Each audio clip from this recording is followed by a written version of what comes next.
ultimately, the crisis of citizenship is what makes us exceptional as a country. Is it our politicians?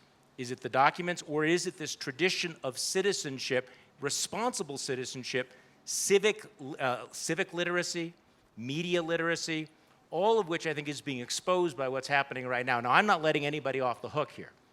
But if we're honest about it, Donald Trump did not create this environment. He's clearly an actor, but he's also a symptom. And I think that a lot of what's happening in American politics is a reflection on us. And if we're waiting for somebody on the white horse to come in and come up with a model that suddenly makes us smarter and care more about what is truth, and one last point about, it's not just a matter of, they're not coming, by the way. So, but that, lying politicians and propaganda is not a new thing.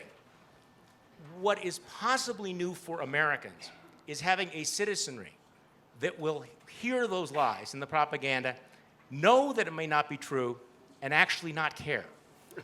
That's the problem, that you need to have an educated, serious electorate that will hold its leaders and its media to high standards and actually cares about these things.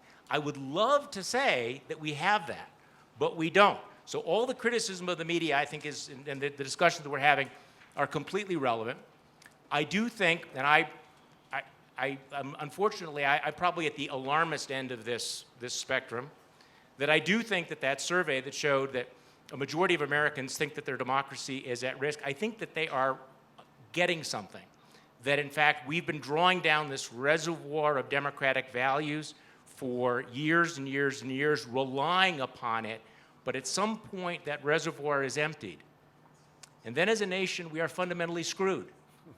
And I'm not sure that there's any institution that's going to be able to fix that if we don't have a revival of the concept of citizenship and that shared sense of purpose and values.